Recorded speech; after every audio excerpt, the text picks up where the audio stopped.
അസ്സലാമു അലൈക്കും ഗൈസ്. അങ്ങനെ ഇന്നാണ് നമ്മൾ 5 വർഷത്തിലെ ആ ഒരു മുഖ്യമന്ത്രിനെ തിരഞ്ഞെടുക്കാവുന്ന ദിവസം അല്ലേ? ഉമ്മ ആർക്കാണ് വോട്ട് ചെയ്യുന്നതെന്ന് ഉമ്മ വോട്ട് ചെയ്ത് കഴിഞ്ഞിട്ടാ പറയോ?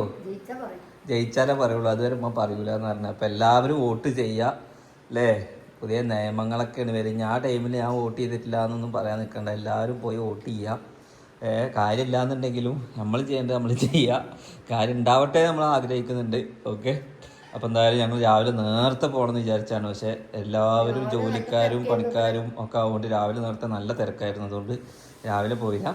അപ്പോൾ ഞാനും ഉമ്മയും ഞങ്ങളുടെ ഇവിടുത്തെ വോട്ട് ചെയ്യാൻ വേണ്ടി പോവുകയാണ്. അത് കഴിഞ്ഞിട്ട് നമുക്ക് തിരുവനെ കൊണ്ട് അരീക്കോട് പോയിട്ട് അവിടുത്തെ വോട്ട് ചെയ്യിക്കണം. ഞാൻ അടുത്ത പ്രാവശ്യം ഇലക്ഷൻ നമുക്ക് ഇത് ഞാൻ ഇന്നലെ പൂരപ്പറമ്പിൽ നിന്ന് വാങ്ങിയ പള്ളിക്കെട്ട് വെടിത്തോക്കാണ്. വെറും 100 റുപ്പീസ് മാത്രമാണ് ഇതിൻ്റെ ഒരു പ്രൈസ് വരുന്നത്. നല്ല വെറുത്താട്ടോ 100 റുപ്പീസ്. ഇതൊന്നൊരു തീപ്പെട്ടിക്കൊള്ളി ഉണ്ടല്ലോ, ജസ്റ്റ് ഒരു തീപ്പെട്ടിക്കൊള്ളി ഇങ്ങനെ എടുക്കുക. നല്ലൊരു ഇത്രയും കനമുള്ള നല്ല കൊള്ളിയാണ് നിങ്ങൾ എടുക്കുന്നുണ്ടെങ്കിൽ ഈ ഒരു ഇത് അത്യാവശ്യം മരുന്നുള്ള കൊള്ളിയാണ്. ഇത് നമ്മൾ ഇതിലോട്ട് തിരികെ കൊടുക്കുക. ഓക്കെ, ഇതിൽ തിരികെ കൊടുത്ത് ഇങ്ങനെ വന്നതിന് ശേഷം ഇത്ര പണിയുള്ളൂ. അതിന് ശേഷം നമ്മൾ എന്താക്കുകയാണ്, ഞാനിത് വെടി ഉയർത്താൻ വേണ്ടി പോവുകയാണ്. കണ്ടോ? ഓക്കെ, വെടി ഉയർത്താം.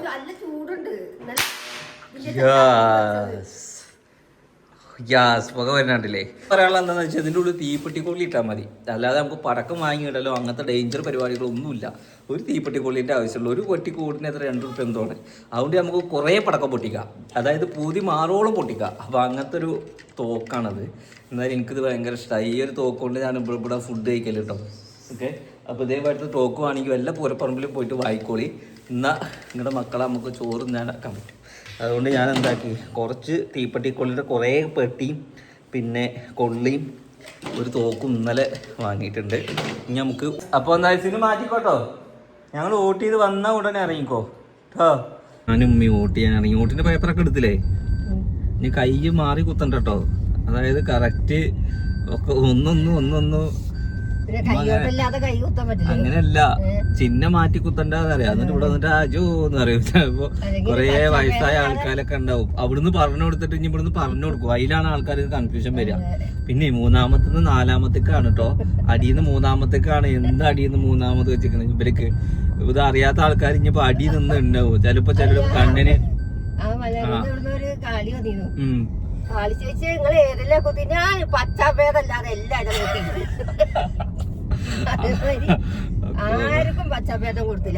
ആർക്കും ഇന്നോടൊരു ഈറ വേണ്ട, എല്ലാവർക്കും ഞാനാണ് കൊടുത്തത്. എനിക്ക് അതല്ലേ ചെയ്യാൻ പറ്റുള്ളൂ. ഒരു മനസ്സിനും കിട്ടൂലേ?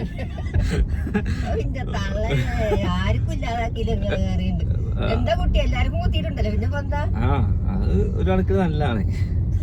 ഓക്കെ, അപ്പൊ എന്തായാലും നിങ്ങൾ എല്ലാവർക്കും ഇവിടെ, നമ്മളാ പുറത്തുള്ള ആൾക്കാർക്കൊക്കെ ഇവിടെയാണ്. അതായത് 2 പുറത്താണ് ഞങ്ങൾക്ക് വോട്ട് വരുന്നത് കേട്ടോ. ഒന്ന് താഴത്തും ഒന്ന് മുകളിലും. കുറെ ആൾക്കാർക്ക് മുകളിലും ബാക്കിയുള്ളവർക്ക് താഴെ. അപ്പൊ എനിക്കും ഉമ്മക്കൊക്കെ താഴെയാണ് വന്നിട്ടുള്ളത്. തിരക്കുണ്ടാവുക എന്നുള്ള അറിയില്ല. എന്തായാലും പോയി നോക്കാം. ഓക്കെ, നല്ല തിരക്കാട്ടോ. റോട്ടിൽ കൂടെ ഒക്കെ വണ്ടി, അങ്ങോട്ട് വണ്ടി കയറ്റി വിടണമെന്നില്ല, നടക്കേണ്ടി വരും. ബൈക്കിൽ വന്നാൽ മതി. അയ്യേ, റോട്ടൊക്കെ ചെയ്ത് അലോക്കിന്റെ മഷിയ തേച്ചിക്കണത്, മൊത്തപ്പാടെ തേച്ചിക്കണത്. നിങ്ങൾ തേക്കിയത് എത്ര നേരം ഉമ്മാക്ക് വേഗം കിട്ടി ഗൈസ്. കൂറ് മുങ്ങൂത്ത വേരിയില് ആകെ 10-15 ആൾക്കാരൊക്കെ പറയണ്ട അവിടെ സ്പീഡില്ലാന്ന്. എന്ത് മെല്ലെ ഇത്ര നേരെ 300 ആയിട്ടില്ലാന്ന് പറയുന്നത്. ഇവിടെ എത്ര 400 ആയി കൊടുത്തേ. എന്താ ഇവിടെ ആൾക്കാര് പോണില്ല. കുടുങ്ങി. വെയിലും കൊണ്ട് ചൂട് കൊടുത്ത്. ഇതാണ് ശ്രമമില്ലാത്ത ആൾക്കാർക്ക് വോട്ട് ചെയ്യാൻ പോകുന്ന ശ്രമം ഉണ്ടാവും പറയുന്നത്. മക്കളെ പ്രശ്നം എടുക്കണ്ടല്ലോ. എന്താ എന്തേലൊക്കെ ചെയ്യട്ടെ. നമ്മൾ ചെയ്യണ്ടേ നമ്മൾ ചെയ്യാം, ഇത്രേ ഉള്ളൂ. അപ്പൊ എന്തായാലും വോട്ട് ചെയ്യാത്തൊരു വേഗം നിങ്ങളെ കയ്യോക്കട്ടെ. അപ്പൊ നമ്മൾ വോട്ട് പോലീസ് അവിടെ തന്നെ ചെയ്യാൻ പാടില്ലേ? അവിടുന്ന് ചെയ്യാൻ പാടില്ലേ? ഇന്ത്യയൊക്കെ നോക്കിയേക്കാണ്. ഇനി ഇതില് ആകെ ഒരു ലേശം സ്ഥലം ബാക്കിയുള്ളൂ. മൊത്തത്തിലടുത്ത് തേച്ചിക്കേ. പഞ്ചായത്ത് വോട്ടിന്റെ അടുത്ത് പോയിട്ടുള്ളൂ. പോവാൻ എന്തോ മരുന്നുണ്ടോന്നുണ്ട്. പക്ഷെ ഇന്ന് കഴിഞ്ഞിട്ട് ആക്കിയത് വാസിയോ വാസലീൻ അത് തേച്ചോനൊക്കെ കച്ചുമ്പോ അപ്പൊ എന്താ വെച്ചാ പറ, അത് തേച്ച നമ്മുടെ കയ്യുമെന്ന് എളുപ്പം പോകുന്നു. ഇങ്ങനത്തെ വളമുള്ള പൊണ്ണുങ്ങളെ കണ്ടുകൊള്ളു. എന്തായാലും നടക്കട്ടെ. ഗായ്സ്, നമ്മൾ വോട്ടൊക്കെ ചെയ്ത് വീട്ടിലെത്തിയിട്ടുണ്ട്. ഇനി സിനുവിനെ വോട്ട് ചെയ്യാൻ വേണ്ടി കൊണ്ടുപോവാണ്. ഇനി അവിടെ പോയി വോട്ട് ചെയ്തിട്ട് നമ്മൾ തിരിച്ചു പോരും. സിനിമ അവിടെ നിൽക്കണ്ടോ എന്നുള്ളതൊക്കെ ഉള്ളത് നമുക്ക് ചോദിച്ചു നോക്കണം. എന്തായാലും കണ്ടിട്ട് നിൽക്കാനുള്ള പുറപ്പാടിലാണ്. പെട്ടിയും പ്രമാണമൊക്കെ എടുത്തിക്കുന്നത്. ഇതൊക്കെ കൊണ്ടുപോകാനുള്ളതാണ്. ഒരു മാസത്തിനുള്ള പാമ്പേഴ്സ്, ബാഗ്, ഡ്രസ്സ്, പുതപ്പ്, പനക്കൽക്കണ്ടം, മക്കൾക്കുള്ളതും എല്ലാം എടുത്ത് നടക്കുന്നുണ്ട്. ഓക്കെ, എത്ര ദിവസത്തിന് അലേഹ പോണേ? അലേഹ എത്ര ദിവസത്തിന് പോണേ? അപ്പോൾ പെരുന്നാളായിട്ട് വിരുന്നൊന്നും ഇല്ല. അപ്പം ഇനി 2 ദിവസം വിരുന്ന് നിൽക്കാൻ പോവുകയാണ് എല്ലാവരും. ഓക്കെ ഓക്കെ ഗായ്സ്, അപ്പം എന്തായാലും സാധനങ്ങളൊക്കെ ആക്കി നമ്മൾ പോവുകയാണ്. എന്തായാലും ഇൻഷാ അല്ലാഹ് ഇനി പോണ വഴിക്കുള്ള വിശേഷങ്ങളും കാര്യങ്ങളൊക്കെ ആയിട്ട് കാണാം. അലേഹനെ പേടിപ്പിക്കാൻ വേണ്ടിയിട്ട് ഞാൻ തോക്കൊക്കെ റെഡിയാക്കി വെച്ചിട്ടുണ്ട്. ഓക്കെ അലേഹ, ഇതൊക്കെ ഗായ്സ് സിനു വോട്ട് ചെയ്യാൻ വേണ്ടി പോവാണ്. സിനു ആകെ കൺഫ്യൂഷനിലാണ്. ആർക്കാണ് വോട്ട് ചെയ്യേണ്ടതെന്ന് അറിയില്ല. എന്തിനാ അങ്ങനെ 3 ആൾക്ക് ചെയ്യുകയാണെങ്കിൽ എന്തിനാ ഈ പെട്രോൾ അടുപ്പിച്ചിട്ട് ഇന്നെ ഇങ്ങോട്ട് കൊണ്ടുപോകണം കിലോമീറ്ററുകൾ താണ്ടിയിട്ട്? ഒരു പറയാം 3 ആൾക്ക് ഞാൻ കുത്താൻ വേണ്ടി പോവാണ്. നല്ല അതുകൊണ്ട് സ്വതന്ത്രമുണ്ട്, 4 ആൾക്കും കുത്തും. പശ്ചാഭേദമല്ലാന്ന് ഇത് ഇത്രയും ഇടങ്ങാറായിട്ട് അങ്ങോട്ട് പോകണോ? ഒരാൾക്ക് ഇതാണ് ഈ ഇലക്ഷൻ ടൈമിൽ ആളുകൾക്ക് ഉണ്ടാവുന്ന ഒരു കൺഫ്യൂഷൻ. അതുവരെ ഒരു വ്യക്തമായ പ്ലാൻ ഉണ്ടാവും. പക്ഷെ അവരുടെ ബ്ലഡിൽ ഒരു സാധനം ഉണ്ടാവും. ഏത് പണ്ട് ചെയ്തു വന്ന ആ ശീലങ്ങളുണ്ടല്ലോ, അത് ചിലപ്പോൾ പെട്ടെന്ന് ചിലർക്ക് മാറ്റാൻ കഴിയില്ല. ചിലർ നിലപാടിന്റെ ഭാഗത്ത് നിൽക്കും, ചിലർ വികസനത്തിന്റെ ഭാഗത്ത് നോക്കും, ചിലർ എന്താക്കും വേറെ എന്തെങ്കിലുമൊക്കെ ചിന്തിച്ച് കൊണ്ടേ കുത്തും. അതൊക്കെ ഈ ഒരു ടൈമില് സംഭവിക്കുന്നതാണ്. അങ്ങനെ ചക്കത്തോള് മാർക്കിസ്റ്റിനാണ് കുത്താൻ വേണ്ടി പോകുന്നത് അല്ലേ? ഒരു LDF കാരിയാണ് സിനു. പക്ഷെ സിനുവിന്റെ എല്ലാ ഫാമിലി LDF ഏത് UDF ആണ്. ഒരു മലപ്പുറംകാരിയാണ് അവള്. ആർക്കെങ്കിലും ഒരാൾക്ക്. അപ്പൊ എല്ലാരും നിങ്ങളൊക്കെ വോട്ട് ചെയ്തു വെച്ചാ നിങ്ങളൊക്കെ വോട്ട് ചെയ്ത ആളുടെ വോട്ട് ചെയ്ത പാർട്ടി ധൈര്യം ഉണ്ടെങ്കിൽ ഒന്ന് കമന്റ് ചെയ്യും അല്ലേ? എന്താന്ന് കമന്റ് ചെയ്യട്ടെ. ധൈര്യമുള്ള ഒരാളെന്നുണ്ടെങ്കിൽ ഞാൻ പറയാൻ പഠിക്കണം. എന്താ നമ്മള് അങ്ങനെയല്ല, ഞാനൊരു സോഷ്യൽ മീഡിയ ഇൻഫ്ലുവൻസർ അല്ലേ? നമ്മൾ ഇഷ്ടപ്പെടുന്ന അതല്ല, പാർട്ടി രക്തത്തില് കൊണ്ടു നടക്കുന്ന ആൾക്കാരുണ്ട്. പാർട്ടി ജീവൻ കളയുന്ന ടീംസ് ഉണ്ട്. അപ്പൊ ഓലൊക്കെ എന്താക്കും, നമ്മൾ ഇന്ന ഇന്നോട് ചെറിയൊരു അകൽച്ചയും ഇതൊക്കെ തോന്നുന്നു. അങ്ങനെ നമ്മൾ ആർക്കും വിട്ടുകൊടുക്കരുത്. അപ്പൊ അതുകൊണ്ടാണ് ഞാൻ എന്റെ പാർട്ടി ഏതാന്ന് ഞാൻ ഏതിനാ കുത്തിയെന്ന് പറയാത്തത്. ഒരു ഭൂരിഭാഗം ആൾക്കാരും അങ്ങനെ പറയലില്ല. ഇനി പറയണോലാണെന്നുണ്ടെങ്കിൽ കുഴപ്പമില്ല അല്ലേ? സിനുവിന് ഫോൺ വരുന്നുണ്ട്. എത്ര ദിവസം നിൽക്കാനാണ് പ്ലാന്? അല്ല ചോദിക്ക, ഈ ഇപ്പൊ ഒരു ഓൺട്രപ്രണറാണ്, മനസ്സിലായോ?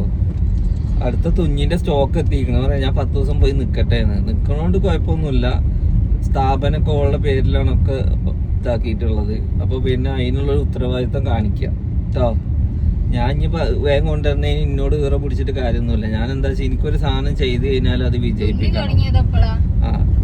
തുന്നി തുടങ്ങിയെന്നുള്ള അത് എപ്പോഴാന്നുള്ളതല്ല, ഒരു സാധനം തുടങ്ങി കഴിഞ്ഞ് കഴിഞ്ഞാല് നമ്മളതിന് എന്ത് കാര്യവും ഭയങ്കര ആത്മാർത്ഥതയോടുകൂടി ചെയ്താൽ മാത്രമേ എല്ലാ കാര്യവും എല്ലാ കാര്യവും വിജയിക്കുള്ളൂ അല്ലേ? ഇപ്പൊ ഞാൻ ഇപ്പൊ എന്റെ ഡയറ്റ് ആണെന്നുണ്ടെങ്കിലും എന്റെ ജിമ്മാണെന്നുണ്ടെങ്കിലും എന്തിതാണെങ്കിൽ നമ്മൾ അതിന് ഒരു 100% നമ്മൾ കൊടുക്കണം. എന്ത് ബിസിനസ് കൊടുക്കണം നമ്മളെ കൊണ്ട് മാക്സിമം എന്ത് ചെയ്യാൻ പറ്റും. ഇപ്പൊ ഞാൻ കണ്ടില്ല ഗൈസ്, ഇന്നെ പുകഴ്ത്ത് ഇതൊന്നും എന്റെ വലിയൊരുത്തനം പറയുന്നൊന്നുമല്ല. ഇന്നേയും കൊണ്ട് എന്താ ചെയ്യാൻ പറ്റുക? അതായത് ഇപ്പൊ ഞാനിപ്പോ പഠിക്കുന്നുണ്ട്. എനിക്ക് അന്നത്തെ കാലത്ത് എനിക്ക് പഠിക്കാൻ പറ്റിയില്ല. ഞാൻ എൻ്റെ ലൈഫിൽ നിന്ന് ഒരു 2 മണിക്കൂർ അല്ല എൻ്റെ സമയത്ത് നിന്ന് 2 മണിക്കൂർ ഞാനിപ്പോൾ കണ്ടെത്തുന്നുണ്ടെങ്കിൽ അതിൻ്റെ അത്യാവശ്യമാണ്. അതായത് എനിക്ക് ഇനി വേറെ ഞാനിപ്പോൾ ഭാവിയിൽ എനിക്കൊരു ഡിജിറ്റൽ മാർക്കറ്റിങ്ങിൻ്റെ ഒരു ഒരു പണിക്കാരനെ വെച്ചാൽ മതി. പക്ഷെ ആ പണിക്കാരൻ ലീവായി കഴിഞ്ഞാൽ ആ ഒരു കമ്പനി കൺട്രോൾ ചെയ്യാൻ എന്നെ കൊണ്ട് പറ്റണം. എങ്കിൽ മാത്രമേ ആ കമ്പനി വിജയിക്കുള്ളൂ.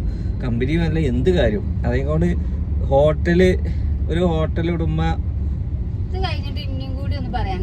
ഗൈസ്, ഒരു ഹോട്ടൽ ഉടമ, ആ ഉടമക്ക് എന്തറിയണം? കുക്കിംഗ് മുമ്പാടെ അറിഞ്ഞാൽ ആ ഹോട്ടൽ ഒരിക്കലും പൂട്ടൂല. അതെങ്ങനെ? കാരണം ഹോട്ടലൊക്കെ മെയിനായിട്ട് കുക്കിന്റെ കയ്യിലാണ്. ഭണ്ടാരി നന്നാവണമെന്ന് പറയാം. അതേമാതിരി അത് അറിയുന്ന ഒരാളാണെന്നുണ്ടെങ്കിൽ നല്ല രീതിക്ക് പോകും. അത് എന്തും അങ്ങനെ തന്നെ കേട്ടോ ഗൈസ്. നമ്മൾ ചെയ്യുന്ന പണി നമ്മക്ക് അറിയണം. മനസ്സിലായില്ല. ഇപ്പം യൂട്യൂബ് ആണെന്നുണ്ടെങ്കിൽ അതിൻ്റെ A to Z കാര്യങ്ങൾ നമുക്കറിയണം. ഇനി ബിസിനസ് ആണെന്നുണ്ടെങ്കിൽ അതെങ്ങനെയൊക്കെ ഡിജിറ്റൽ മാർക്കറ്റിംഗ് ചെയ്യാച്ചാൽ അത് പഠിക്കണം. ഓക്കെ, അപ്പോൾ ഒക്കെ ഇപ്പോൾ നമ്മൾ ചെയ്തുകൊണ്ടിരിക്കുന്നുണ്ട്. എന്തായാലും നല്ലതിനാവട്ടെ. അപ്പോൾ പിന്നെ നമ്മൾ നിങ്ങളിപ്പോൾ ഒരു മുതലാളിയാണെന്നുണ്ടെങ്കിൽ നിങ്ങൾ കൊടുക്കുന്ന ആത്മാർത്ഥം എന്താ വെച്ചാൽ അടുത്ത സ്റ്റോക്ക് വന്നു കഴിഞ്ഞാൽ അത് പെട്ടെന്ന് അപ്ഡേറ്റ് ചെയ്യാൻ നോക്കണം. അതിൽ ചിലപ്പോൾ പല കാര്യങ്ങളും നമ്മൾ സാക്രിഫൈസ് ചെയ്യണം. ചിലപ്പോൾ നമ്മളിഷ്ടമുള്ള പലതും നമ്മൾ ഒഴിവാക്കേണ്ടി വരും. എന്നാൽ മാത്രമേ നമുക്ക് വിജയിക്കാൻ പറ്റുള്ളൂ. അല്ലാതെ എല്ലാം നമുക്ക് വേണമെന്ന് പറഞ്ഞാൽ ഒന്നും നടക്കില്ല ഗൈസ്. അതങ്ങനത്തെ അങ്ങനെയാണ്. ഇനി എനിക്ക് പറയാനുള്ളത് എന്താ പറയേ അതായത് ചിലത് നേടുന്നെങ്കിൽ ചിലത് വിട്ടുകൊടുക്കണം. പക്ഷെ ആ വിട്ടുകൊടുക്കലൊക്കെ നമുക്ക് അങ്ങനെയല്ല, കുഞ്ഞി മാത്രല്ല, ചിലത് വിട്ടുകൊടുക്കണം. ആ വിട്ടുകൊടുക്കലൊക്കെ നമുക്ക് എന്താക്കാം, നമ്മളൊന്ന് സ്റ്റേബിൾ ആയതിനു ശേഷം ഒക്കെ തിരിച്ചു പിടിക്കാം. മനസ്സിലായാലേ? പക്ഷെ പ്രായം ഒരിക്കലും നമുക്ക് തിരിച്ചു പിടിക്കാൻ പറ്റില്ല എന്നുള്ളതല്ല. എന്റെ ഉമ്മക്ക് വിഷമാണ് അല്ലെങ്കിൽ എനിക്ക് ഇതാണെന്ന് പറയുന്ന ആള് ഞമ്മളും ഒരു ഉമ്മന്റെയും വാപ്പന്റെയും മക്കളാണ്. ഓക്കെ, അപ്പൊ ഞമ്മക്കും ഉണ്ടാവും നമ്മള് പോയ ഇതില് പോയി നിൽക്കാൻ ആഗ്രഹവും പൂതിയും കാര്യങ്ങളൊക്കെ. ഇതിപ്പോ ഇവര് വന്നില്ലെങ്കിൽ ഓല് വരുന്നില്ല, ഇവര് വരില്ലെങ്കിൽ അതുപോലെ തന്നെ നമ്മക്കും ഉണ്ട് എന്താ അനിയത്തിമാരും ഉമ്മയും വാപ്പയും വലിയാപ്പയും വലിയമ്മയും നമ്മളെ കാണാൻ നമ്മളെ മക്കളെ കാണാൻ നിൽക്കുന്നവർ അവിടെ ഉണ്ട്. അപ്പോ ഇമോഷണൽ കണക്ട് ചെയ്തു സിനു. ഓക്കെ, അത് സിനു പറയുന്നത് 100% കാര്യമാണ്. പക്ഷെ ഞാൻ പറഞ്ഞ എന്താന്ന് വെച്ച് കഴിഞ്ഞാല് ഞാൻ സിനുവിനെ മാത്രം ഉദ്ദേശിച്ച് പറഞ്ഞല്ല. ഈ എന്നാ വരിക, തുഞ്ഞിന്റെ അടുത്ത സ്റ്റോക്ക് വന്നിക്കണേ, ഇത്രയും ദിവസം ലീവായിരുന്നു, ഈ ഗ്യാപ്പിൽ പോവായിരുന്നു, ആരും ഇല്ലാത്ത പോലെ ജീവിച്ചു. ഞാൻ അവിടെ പറഞ്ഞല്ലോ പോയി നിന്നോട് പറയും കുറച്ച് കഴിഞ്ഞാൽ നിങ്ങളെ കാണാതെ എനിക്ക് നിക്കാൻ പറ്റൂല. എന്നിട്ട് എന്റെ കൂടെ ഇങ്ങോട്ട് തന്നെ എന്റെ കൂടെ ഇങ്ങോട്ട് ഞാൻ ആരും പിടിച്ചു വെച്ചിട്ടൊന്നും ഇല്ല കേട്ടോ. പൈക്കോളം പറയൂ പോവാതിട്ട് ഞാനെന്താ കാട്ടുന്നത്. ഇപ്പൊ ഞാൻ നേരത്തെ പറഞ്ഞത് എന്താ, ഓൾ ഇങ്ങോട്ട് വരണം എന്നുള്ളതല്ല. എൻ്റെ ഒരു ബിസിനസ് ഉണ്ട്, തുടങ്ങി വെച്ചിട്ടുണ്ട്, അത് നല്ല രീതിക്ക് റണ്ണാവുന്നുണ്ട്. അടുത്ത സാധനം ചെയ്യണം എന്നുണ്ടെങ്കിൽ അത് ചെയ്യണം. എനിക്ക് വേണമെങ്കിൽ വേറെ മോഡലിനൊക്കെ വെച്ച് ചെയ്യാം. പക്ഷെ നമ്മളെന്താന്ന് വെച്ചാൽ ചെയ്ത ഒരാളിനെ നിൽക്കുമ്പോൾ അതിനൊരു ആത്മാർത്ഥത കൊടുക്കണം കേട്ടോ എന്നാണ് ഞാൻ പറഞ്ഞത്. ഞാൻ പറഞ്ഞതിൽ എന്തെങ്കിലും തെറ്റുണ്ടെങ്കിൽ നിങ്ങളൊന്ന് പറയണം ഗൈസ്. എന്നും വീട്ടുകാരെ കാണുന്നത് അവിടെ നിന്ന് ചെയ്താലും കുഴപ്പമൊന്നുമില്ല, പക്ഷെ ചെയ്യണം കാര്യങ്ങൾ നമ്മളെയും കൊണ്ട് ചെയ്യാം. ഇപ്പൊ ഞാൻ എത്ര ദിവസമായി ഒരു സ്ഥലത്ത് പോയിട്ട് ഞാൻ പോക്കില്ല.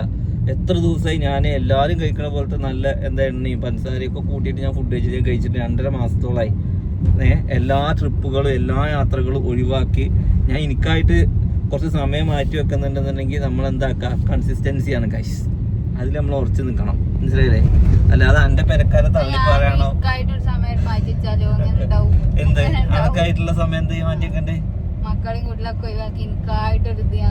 മക്കളെയും കുട്ടികളെ ഒഴിവാക്കണം എന്ന് ഞാൻ എന്നോട് പറഞ്ഞിട്ടില്ല. ഞാൻ എന്താണെന്ന് വെച്ചാൽ പ്രൊഡക്റ്റ് വന്നിട്ടുണ്ട്, ഇതിന് നമുക്കൊരു 10 വന്നു കഴിഞ്ഞു കഴിഞ്ഞാല് അത് വീഡിയോ എടുക്കണം, അത് ഷൂട്ട് ചെയ്യണം, കാര്യങ്ങളൊക്കെ ഉണ്ട് അല്ലേ? ആണോ അല്ലേ? അപ്പൊ അതിന് വല്ലാതെ ഡിലേ ആക്കരുത്. നമ്മളെ ഭാഗം നമ്മള് ക്ലിയർ ചെയ്തോ. അതങ്ങനെ വരുള്ളൂ, വേറെ കാര്യങ്ങൾ പറയണ്ടേ. ഇതിപ്പോ ഈ പറഞ്ഞൊന്നും അന്ന അഹങ്കാരി ആക്കിയിട്ട് പറഞ്ഞല്ല. നമ്മള് പൊതുവെ ഈ ഒരു ബിസിനസ് തുടങ്ങുമ്പോഴും ഒരു നിക്കാൻ പോകുമ്പോ ഞാൻ പന്നതാക്കി പറഞ്ഞൊന്നുമല്ല. പൊതുവെ നമ്മുടെ വിജയത്തിന്റെ കാര്യം കൂടി നിങ്ങൾക്ക് പറഞ്ഞു കേട്ടോ. നമ്മളത് ഞാനത് കൊടുക്കലുണ്ട്, 100% കൊടുക്കലുണ്ട്. എന്റെ ആയാലും എന്ത് കാര്യമാണെന്നുണ്ടെങ്കിലും. അപ്പൊ പിന്നെ ഈ ഒരു മുതലാളിയാണ് അതിന്റെ ഉത്തരവാദിത്തങ്ങൾ ഈ കാണിക്കണം എന്നുള്ളത് ഞാൻ എന്നോട് പറഞ്ഞുതരാം. അപ്പൊ പിന്നെ അതിൽ ഇമോഷൻ കണക്ട് ചെയ്തിട്ട് എന്റെ ബാക്കിക്കാർ എന്നെ വെയിറ്റ് ചെയ്ത് നിൽക്കും എന്ന് പറഞ്ഞു കഴിഞ്ഞാല് അതൊക്കെ മാനേജ് ചെയ്യാൻ എനിക്ക് വയ്ക്കണം. ബാക്കിയുള്ള സമയം കാണാൻ പറ്റുമെങ്കിൽ പോയി കാണുക, അത് ചെയ്യുക, പെട്ടെന്ന് പോരുക. അല്ലെങ്കിൽ അവിടെ 5 ദിവസം നിൽക്കണമെങ്കിൽ അവിടെ പോയി 5 ദിവസം നിൽക്കുക, പെട്ടെന്ന് പോരുക. മനസ്സിലായില്ലേ? പെരുന്നാളിന്റെ സമയത്ത് എനിക്ക് പോയി നിന്നൂടായിരുന്നില്ലേ? അപ്പൊ കയറ പിടിച്ചിട്ട് പോയിരുന്നല്ലേ? അപ്പൊ അങ്ങനെയല്ല. അപ്പൊ പിന്നെ എന്നോട് ദേഷ്യം കാണിക്കരുത്. അപ്പൊ ഈ ഭയങ്കര ബുദ്ധിക്ക് ചിന്തിക്കണം കേട്ടോ. തൊള്ളോണ്ട് പറഞ്ഞാണ്ട് നമ്മള് ഞാൻ പിടിച്ച കൊയലിന് 4 കൊമ്പ് വരെ നടക്കുന്ന TV